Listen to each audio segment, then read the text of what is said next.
Well, hello, creatives, community, kind folks, and those who have just stepped onto the ground here in the great United States, and everyone else. Thank you very much for being part of the show. Thank you very much for being here. I really appreciate it. We're going to talk about interdiction zones concerning the Fermi Paradox.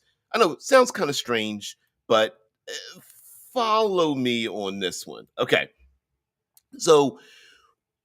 Um, I've been using the Fermi paradox, which is the paradox of mathematically we should see life spread throughout multiple galaxies and our own galaxy because mathematically there should be life everywhere. But we don't see that scientifically when we look out to the stars. And why is that? And there are things known as filters. In other words, reasons why we don't see a lot of life. But we are a tabletop role playing community and channel. And so I thought we would use the absence of life to actually explain why there are interesting things out there.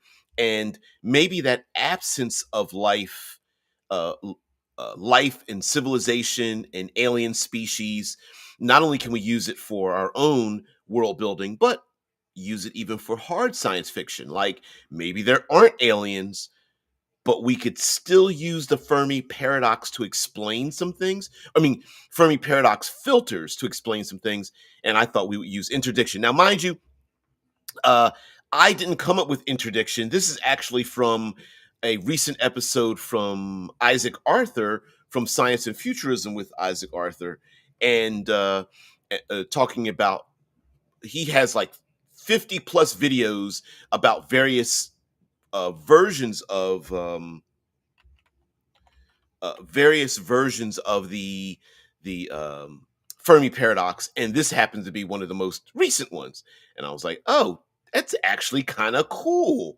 So, as a matter of fact, I'll even bring this up. I wasn't even thinking about bringing it up, but sure, I'll do this.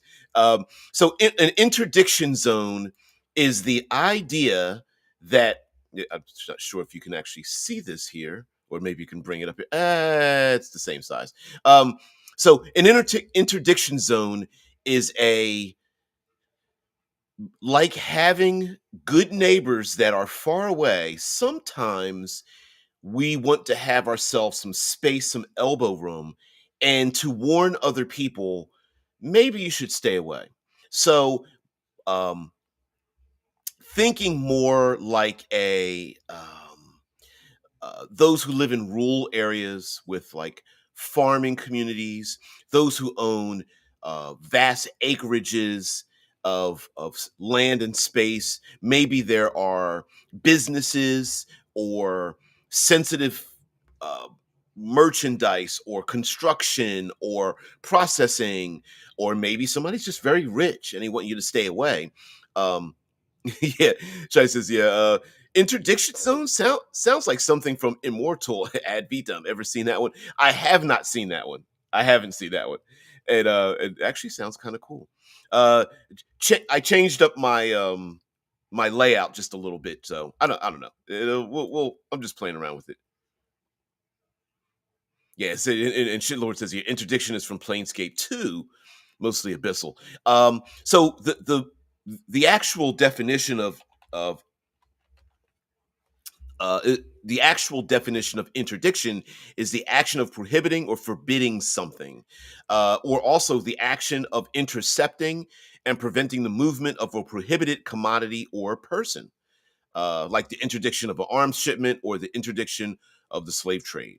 And so the the idea for uh, bothering to have some form of interdiction zone is that maybe the space and even the hazards that we see out in the vast reaches of space are there on purpose. So yeah, yeah, shit lords is like, and it's not from that. It just happens to be that Planescape introduced that between say different planes of existence, different dimensions. Heck, yeah, I suppose you could even add this into time travel or something like that, that there are zones, uninhabitable zones or dangerous zones that are there on purpose. And it's possible that everything from quasars to black holes and nebula and dangerous, radiation and all these kind of things. Maybe these other highly advanced alien races are like, okay, listen, we could spread across a couple of galaxies, but maybe we don't want to. Maybe we need to maybe we need to have good neighbors. And heck, even if we go into our distant past, you no matter how your community was set up, you wanted to ensure that wherever you set camp or you built a castle or whatever, that you had a wide berth so that you could see many, many dangers coming towards you, whether they were weather related, such as like storms or forest fires or something like that. You want to make sure that, well, if there's floods or mudslides or forest fires or something, we want to be able to see it from far away and make sure it doesn't intercept us. And then, of course, there are people. Um, People can come towards your place of existence. And hey, Death Angel, and everyone else, thank you very much for being here. And having a safe zone between you and somebody else, if for no other reason than to say, hey, listen, you might be friendly, so let's meet in an open space. Let's meet in a place devoid of not just devoid of hazards, but you can't sneak up on us. You can't bring all of your fellows. We're going to see them from far away enough. And so, of course, many um, safe places, forts and castles and places like that, uh, you'd have your workers go out and wipe out all the trees so you can see very far away and see any kind of enemies or even allies that are coming towards you, and be able to spot them from a great enough distance to either welcome them or keep them away. Drew says interdictor destroyers prevent ships to to jump to light speed in Star Wars. That is where I learned that term. Yep. Yep, yep, yep, yep. And and it's kind of, well, and listen, the word interdiction is kind of cool, right? Like it, I mean, yeah, if you want to get a little nasty, it sounds a little bit weird, but it is it does sound like a formal version of like, oh, we're just going to stop you. Hey, you're so silly, Death Angel. All right, so uh why is this not,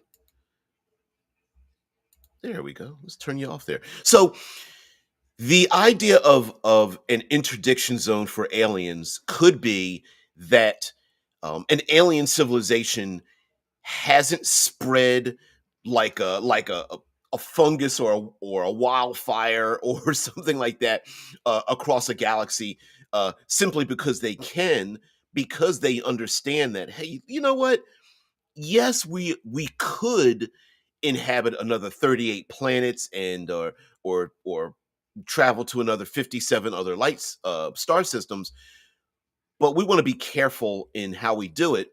And part of that could be any number of reasons, right? Maybe they have the ability to absorb lots of resources, meaning like dismantling not just asteroids but like small planets and stars, and maybe they're able um, to dismantle those things.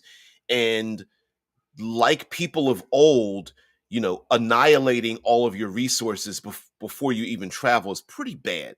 So maybe they want to leave some of those hazardous things up because A, it's safety, right? There's a safety measure to prevent their intergalactic society from being attacked from outsiders. And B, they could be resources. So those black holes and those uninhabited planets and things might be left there on purpose. Much like we have people who have homes and what's the term? Fences. Fences make good neighbors. Like maybe you living on the other side of this interdiction zone is a good thing, and that if we want to communicate with each other, it requires both of us to expend resources to shake hands across the fence. And the act of needing to expend resources to do that in the first place tells the other person that A, they may be capable of expending those resources, and B, they're willing to expend those resources and maybe in a non-martial, militaristic way, and that maybe it is worth it to shake hands across the fence. So uh, this now, mind you, if you listen to Science of Futurism with Isaac Arthur, and I suggest that you do, um, uh, if you do so, if this is the kind of thing, now his point is that, well, if you're going to have these safety zones, these hazard zones, the interdiction zones made on purpose, or at least they exist on purpose, why wouldn't there be giant beacons alerting everyone, like in Area 51, right? Like, do not cross. This is a dangerous zone. You will be electrified, right? Like, why wouldn't there be, you are crossing into private property, signs of some sort, like giant satellites or beacons using their star system to send out rays for hundreds of thousands of light years out to say to everyone, please don't come here unless you're friendly. And if you are, be aware that you're going to have to travel through some dangerous areas.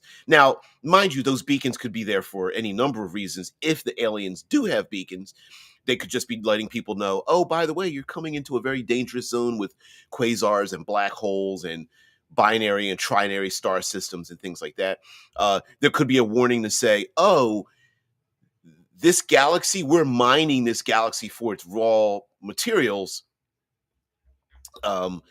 It belongs to us. And like, I don't know, like the gold rush or the oil rush or something like that. It could also be like, yeah, we're saying it belongs to us because we've got bigger weapons, and go away. Oh, I hear you, Death. Yeah, we had some major storms here too across the Ohio Valley, and we are continuing to have those major storms going from like we didn't get hail, but we got torrential rain and our tornado sirens went off. But then it was like nice and bright and sunny, and then the temperature dropped 20-25 degrees Fahrenheit. So yeah, there's also that here out in the eastern edge of the Midwest. So yeah, for those across who are across the pond, and not in the United States, don't be too jealous of our our continent. It's got some pretty dramatic weather patterns across the center of it. It's pretty well, even the coasts are pretty bad too. But anyway, further going into interdiction zones, it's possible also that those interdiction zones may be unexplored, and whatever alien civilizations or races or whatever are out there, they know it's unexplored. They know it's dangerous, but it's a known unknown quantity. So you guys know this. You don't want to do it, but you know what they say. Rain, sleet, snow, all that bullshit. Still, other than saving our lives, we still got to carry the mail. So, although I've had some customers are like completely unreasonable about some of those things. It's like there were tornado sirens, so no, I'm not walking out there under the trees and getting struck by lightning or something like that. I mean, I am a human being, but yeah, Deadman says like in Beacon 23, the beacon is in place to notify traveling spacecraft about dangerous anomalies in the area. And mind you, we can vacillate in any way if we want to add this into our world building, right? Like you could literally just have an alien species dropping beacons into dangerous areas and still not explore it. They're like, hey, they're dropping a beacon, like, please stay away from here because of the intense radiation. Oh, by the way, stay away from here because the gravitational pull of the black hole's dangerous, and stay away from here because the nebula, I don't know, is rich with some kind of stellar biochemistry that will adhere to your spacecraft. Oh, we've seen this plenty of times in Star Trek episodes, right? Where the crew is like, we're going out to the outer reach with a beacon that is deactivated or sending out some kind of it was sent out here as a unmanned uh, science.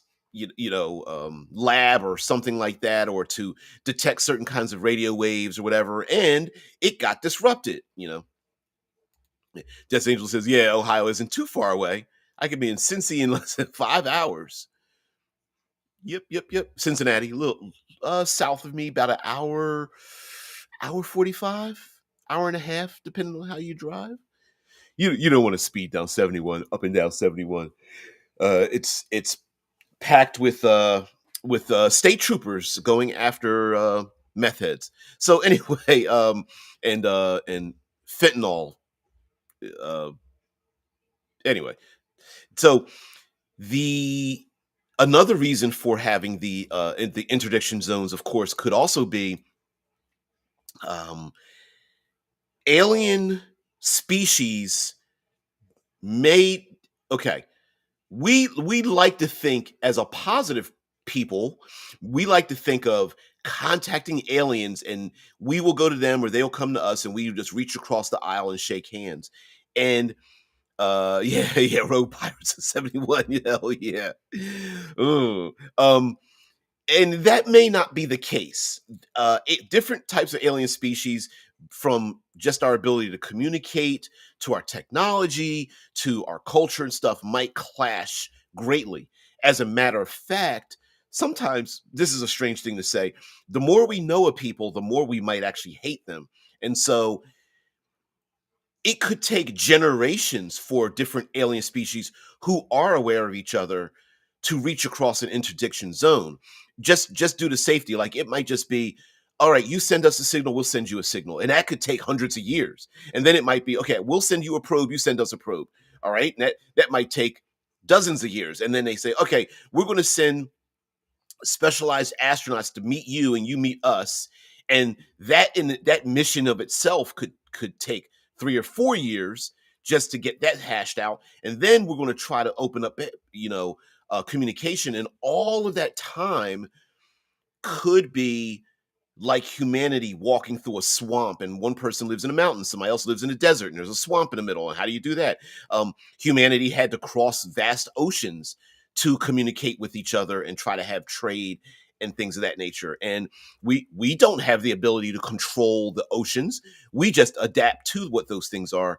And so interstellar space may be the exact same way.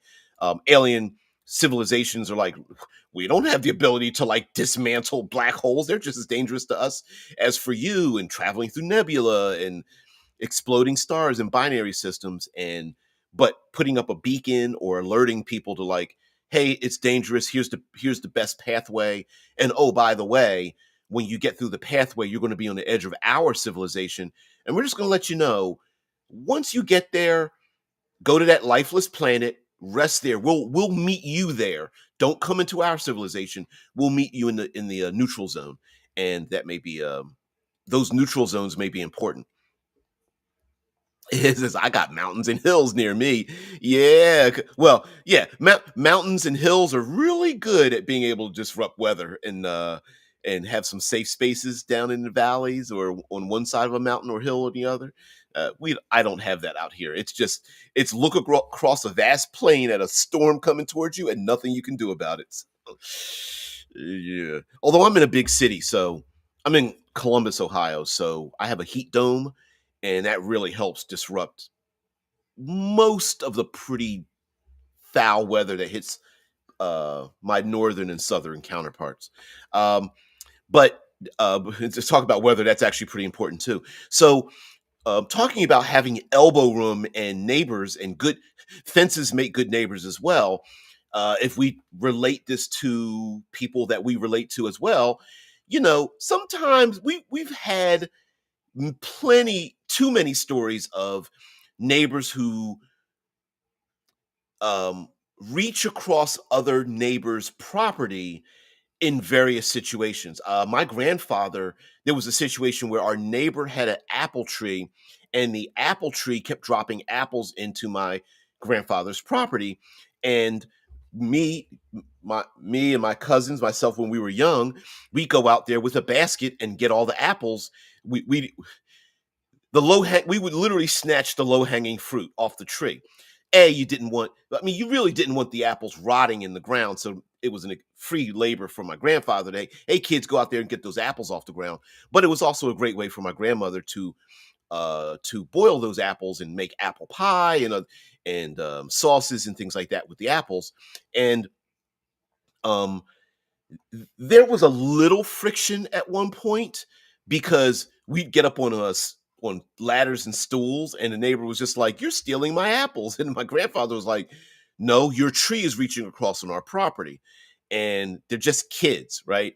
And it was like, all right," because we were not climbing across the fence; we were staying on our own side. But yeah, Dead Man says a eclipse phase had multiple interdiction zones around the solar system. Earth, yep, there's an interdiction zone around Earth. Please don't go to Earth because it's dangerous, and the kill sats and things.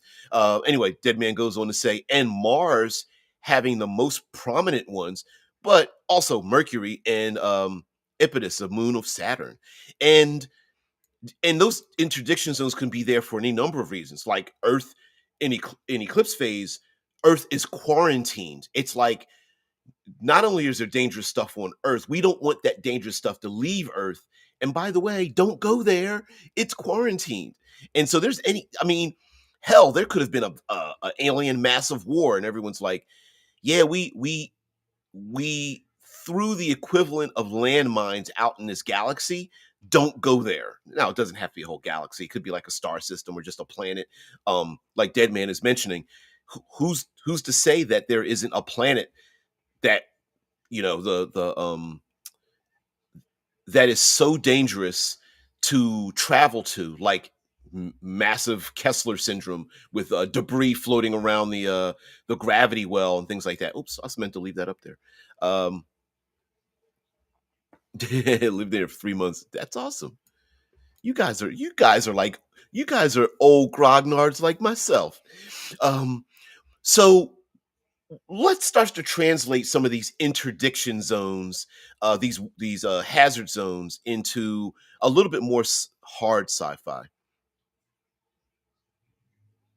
Yeah, there's a lot of just because we are the Ohio Valley is technically a valley, and it's very flat. We have a lot of flood zones, and humans still living in those flood zones, which actually proves a point about these about these hazard zones, that there could be one. Let's go more hard sci-fi. Like let's think of like The Expanse, hard sci-fi. It's humanity spreading out into the stars, and we very much could have habitats and other places out there where they're just like, look, we're on the outer reaches. We've got beacons or whatever set up to let you know we live in a dangerous area and you don't want to come to this dangerous area. We're adapted to it, like living in a flood zone or living in a mountainous area or a place vulnerable to hurricanes or tornadoes or something like that. Places that are very far northern or southern, where they're very cold reaches, and you need to be prepared for life in those locations. Places around the equator that are very hot and tropical, being uh, and with science fiction, we can take those extremes and stretch those extremes even further, meaning we could have sent humanity out into the stars and say, hey, listen, we live around Jupiter, and Jupiter is a giant dynamo that blasts everybody with high levels of radiation and electromagnetic energy. And yeah, don't come here randomly. Why don't we meet you on the edge of our moons or whatever, or out in the hell, use the Lagrange points. We'll meet you out there because our craft are hardened against the high radiation. We have engines that operate in the high electromagnetic spectrum. You don't. So we'll meet you in these maybe lifeless areas, or we'll meet you in these safe zones, or we'll meet you on the edge of a location.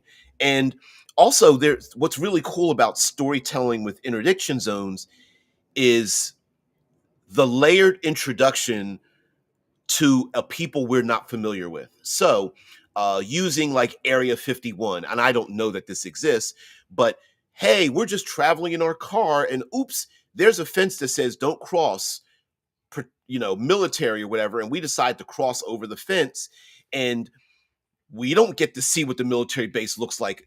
First of all, first there might be cameras, or there might be a small jeep that comes out with a few individuals saying, "Please turn around."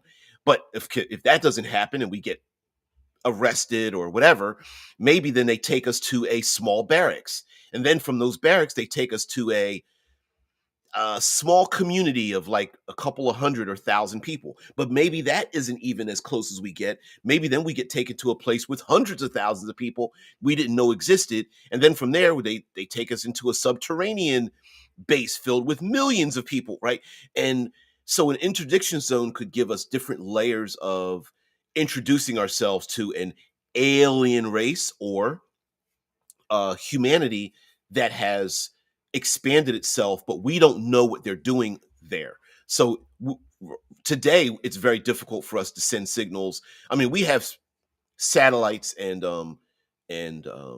scanning equipment sent in our own galaxy, in our own solar system, and trying to send signals back and forth. And there's a lot of distance, and that distance means there's a lot of time to send a signal out to a satellite, to have that satellite send those signals back to us, and so on and so forth. And the same could apply if we send humanity out to the outer reaches of our own solar system. I mean, if we send people to Mars, it takes months um, for it could take months traveling at very high speeds to arrive, and that's just Mars. And you start talking Jupiter and Saturn and Uranus and Neptune, and it's crazy. Des Angel says, grew up in Florida, been through many a hurricane.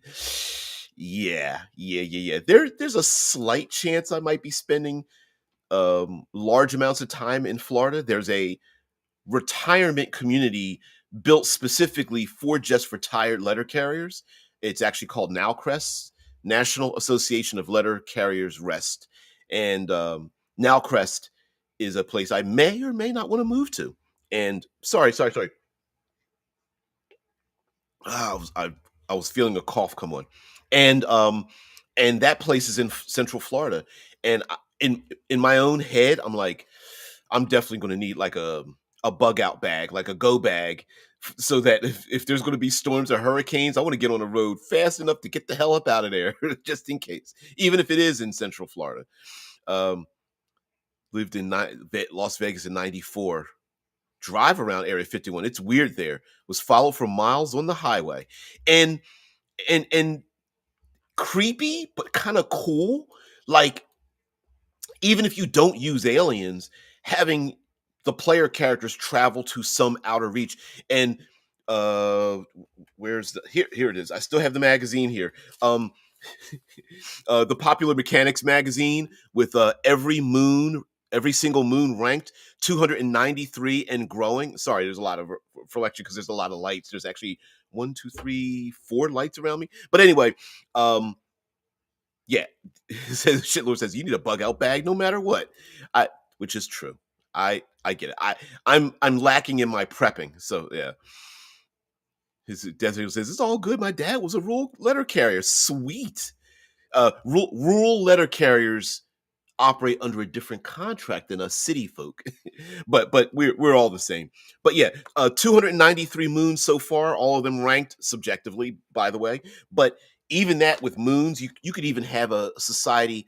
I imagine that we would have a society with, even if you only populated 10% of those moons, that's at least 30 locations where you could have habitats exist, but you'd probably have 10 times as many artificial habs, 5 to 10 times as many. So you're talking 300, 400 artificial habs in space, holding from dozens to hundreds of thousands to maybe even millions, or hundreds of millions even. That'd be kind of huge, but would be awesome. uh, uh, uh, you know Excavating and hollowing out asteroids and things like that would be sweet. It is true. Which also, well, it's slightly a side note since you're talking about Florida, but it actually does mean something, and maybe we might do a whole episode about it. So, Florida there's this idea of the Florida man, and it's a whole meme because it's actually true. And a lot of articles will say Florida man, and then it fills in the most bizarre kind of things, like Florida man seen walking with dozens of hot dogs stapled to his pants or something like that, right? So just really bizarre stuff. But the reason is because Florida itself, as a mechanism of the culture, has a very open legal system, so that as a citizen, you have open access to how the legal process works. So, like, you can walk into just nearly any court hearing or something like that, just as a spectator. You can just walk inside. And one of those things, I hate marriage, man. One of those things in Florida is that if you want to obtain the records of police activity, it is very open. Like, you don't need special privileges to obtain the records of arrests. And sometimes those arrests are very bizarre. So, a police officer arrives on the side of a road, person walking in the middle of the street, people honking their horns, and they're like, a police officer writes down, okay, gentleman seen wearing pants with hot dogs stapled to them, right? Like, the cop doesn't understand what's going on. The cops are just like, very bizarre. Person has a duck on top of their head and writes that down. And of course, far more worse things are that way. And so, whenever there is a slow, yep, Florida man walks his pet alligator, exactly. And whenever there's a slow news cycle, any news agency around the world can easily just go to any Florida outlet, go into their records, um, requisition those records, and write an article about it. So anyone here, especially in the United States and stuff, especially in journalism, goes, "Oh, it's a Wednesday. It's a slow. Let's go to Florida because you don't need special." So that's why Florida is strange. It doesn't mean other places aren't as strange. It just means you never hear about it. That's why Florida is the way it is. Yeah. Step aside, Florida man. Kentucky man has arrived. Yeah. And thanks for showing back up in the States there. We've missed you there, Hunt. Florida has a sunshine law, so all arrest records are publicly available. Yep. Yep, yep, yep. It's all available online for free. Absolutely. Yeah, yeah, yeah. That's it. Now, that sounds strange for a place to be that way, but that is actually the case. Now, what does that have to do with aliens and interdiction and things like that? It could be like, okay, it's us and alien race in the Alpha Centauri system. And halfway there could be lifeless asteroids or rogue planets or something like that. And what if one of the rules is, oh, by the way, I get that you want to travel here and you may not trust us and we don't trust you. So if you come here, you have to, I don't know, there must be some kind of like open arms policy, right? Like if we sense anyone anywhere is being deceitful, then you can't travel any further into across the interdiction zone. So it may be like, oh, you have to be there for 5 weeks while we analyze you, and you open up all your communication channels, or every starship has like a black box that lets you know, like the old days of sail piracy and sail. Maybe you have books that let you know where you've been and where you're coming from. And maybe there's like an exchange committee. Like, listen, you go here, we exchange, air quotes, books of where we've been. And that's a way of trust. Or you can go even more feudal, or hell, well, feudal, no matter what country, where during the feudal times, they would exchange family members. And the alien race may say, oh, no, we can talk, but we're going to need 20 members of, we will exchange 20 members of our society of important individuals, and they will live, we'll take care of them and make sure they're safe, and you take care of ours and make sure they're safe. just to make sure that we're going to be on the up and up. Because if you hurt our people or you try to do something against us, guess what we're going to do? We're going to take out one by one. We'll take out each of your humans until you act right, and that may be a thing. And now it doesn't have to be people. It could be a resource. It could also be scientific knowledge. It could be weaponry. Yeah, GTA 6 is going to be set in Florida, in Vice City, fictional version of Miami. Well, Miami itself is also fictional, so there is that too. Or dare I say, there are lots of people who live there who want to lead fictional lives. Um, so yes, we could do a whole episode of the Florida Man concept, and like the fun thing about the Florida Man concept is that as a tabletop role playing community, sometimes we think NPC behavior is bizarre. And we're here to tell you, just because of the Florida Man concept, like there is no NPC that is as bizarre fate in a fake world as could be seen in real life. You know, where you hear where the time stranger than fiction, that reality is stranger than fiction. If you could just make NPCs based off of Florida Man, and just Florida Man walks alligator, and you're just like, oh, okay, well, I have an NPC with a pet alligator, and you're just like, wait, what? Florida Man with DBJ. Just do a whole channel just dedicated to that. Like, I'm gonna have a secondary channel. Everybody like, share, subscribe. It's just Florida Man the whole time. But yeah, you could have a character NPC in your world walking their pet alligator. Now the alligator may not have agreed to that situation, but shrug, whatever. Alligator randomly attacks NPC and still considers the alligator to be its pet. I don't know, which is possibly true. Yeah, Drew says the man shorts. I did not know that. Yeah, that's so funny. Yeah, the Man Shorts YouTube channel has plenty of episodes about Florida Man in their role playing games. Yep. Uh, s- you can just pull so many dumb, weird story ideas from the Florida Man concept and just roll them in, which makes a good reason for some aliens having an interdiction hazard zone. Is like, don't spread your Florida Man bullshit over here. We're already inundated with hamburger stapled pants and pet alligators and someone shaving their genitalia in the middle of a highway and all that kind of weird stuff. Yeah. Desiree says, I hated going down there. Really?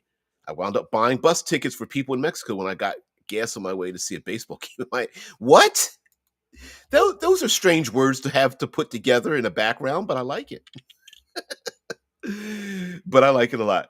Um, all right, so uh Florida Man fights off 2 dozen police officers while masturbating.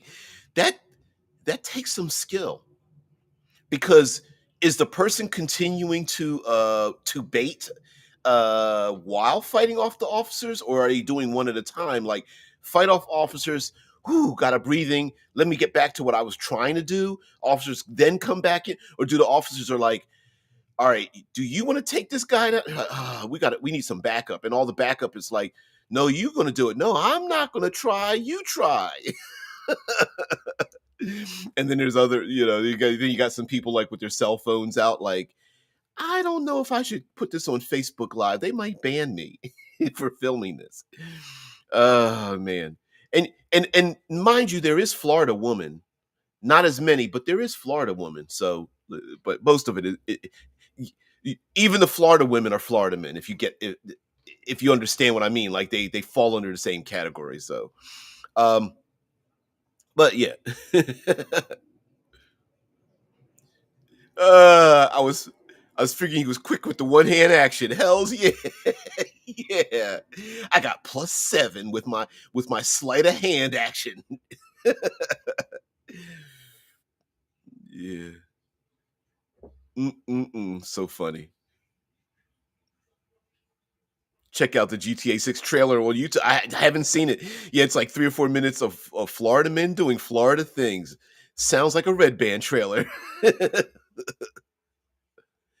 Yeah, shitlords. Yeah, Florida woman cooks kids in a car, which are words you really shouldn't have to put together, right? Like these are like damn high, like Lovecraftian haikus or something. Lots of like body horror and things like Florida man, Phil. Adjective, noun, verb, or whatever, right? Or it would actually probably be adjective, verb, noun, something like that. Whatever. I don't know what it would be, but yeah, pretty horrible. Um, with using safety zones in space, science fiction and things, I think sometimes we don't give credit to how much empty space there is in space.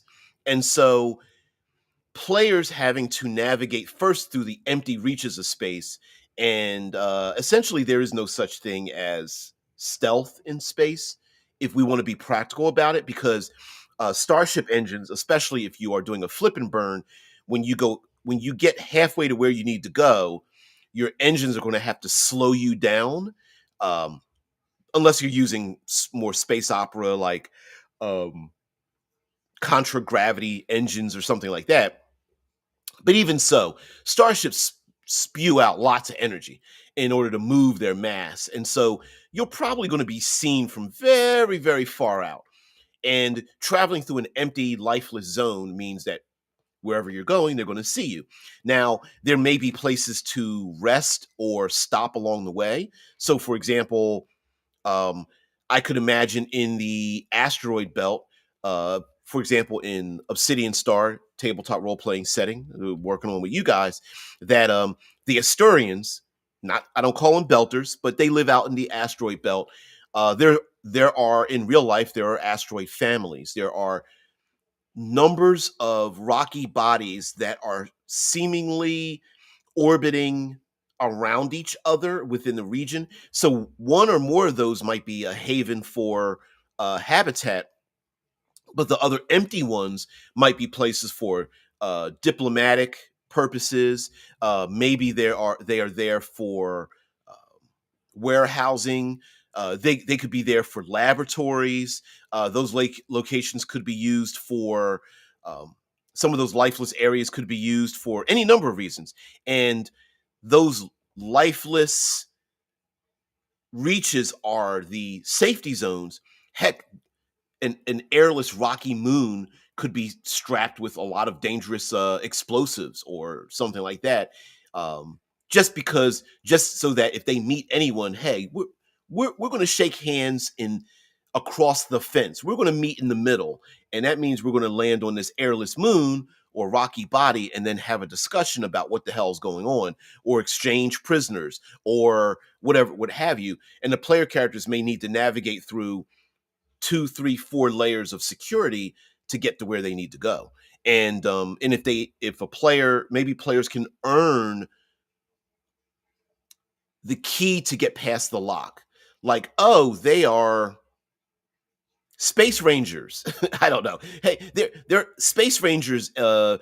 We don't need to have them stop on this airless rocky moon. We're going to invite them further into our safety zone, and the players might just be able to zip past the one safety zone and get in even further. Much like people who have like a gated community, and you get into the gated community, and then when you get in the gated community, there's security, and then you get to the house of the gated community, but then they have servants. Someone meets you at the door to question you and take your bags or something like that, and then you're introduced to the people of the household, who then might still be busy, right? Because then they have like their entourage around them. And so those different layers are social layers, could also be our way of describing an interdiction hazard zone.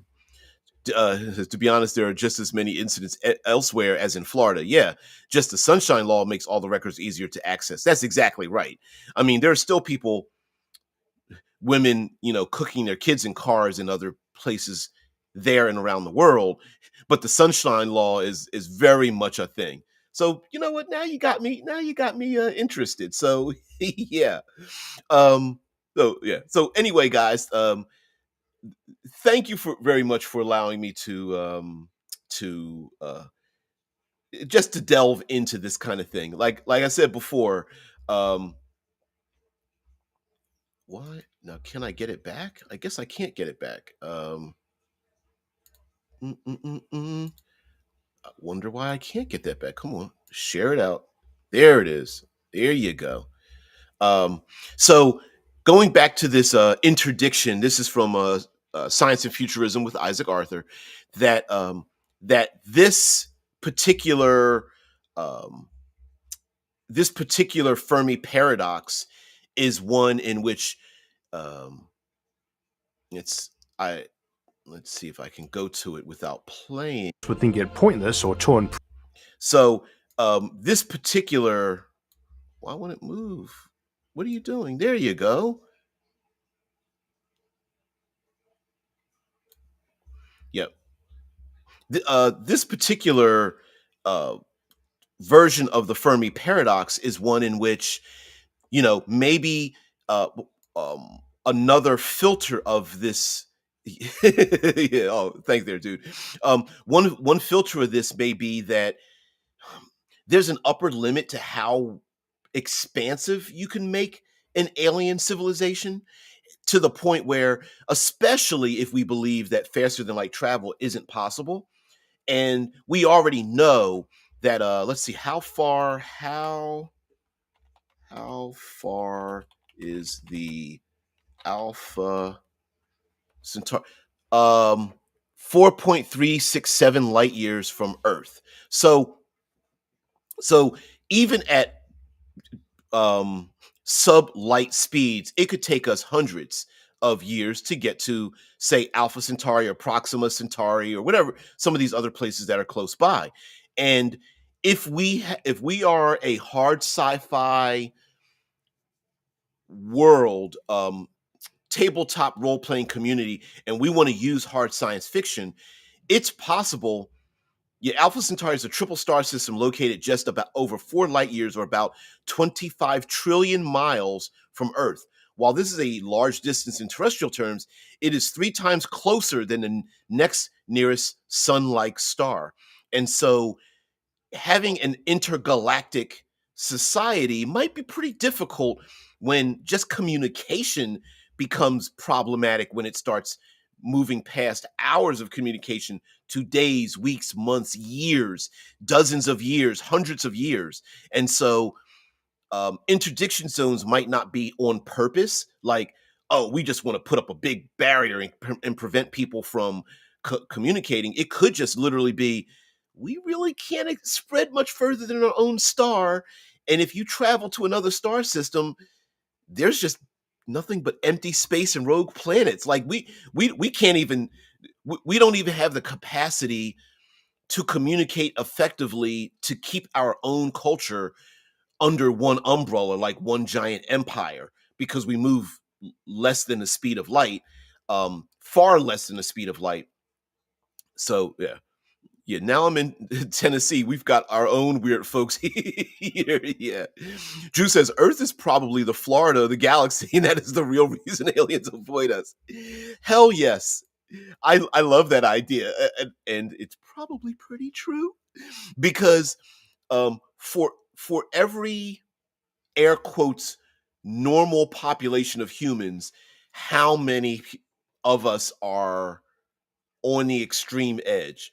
I imagine aliens would probably be laughing at us. like all they do is just watch human beings, like a television show. Like, they don't watch our television shows, they just watch us and just laugh at the idiocy. Like, every time somebody, I don't know, swallows a Tide laundry uh, pack, or tries to swallow cinnamon, or tries to pee on an electric fence, or tries to ride on the hood of a car, or try, you know what I mean? Every time someone tries to eat hot wings, and they're just shaking their heads like, seriously?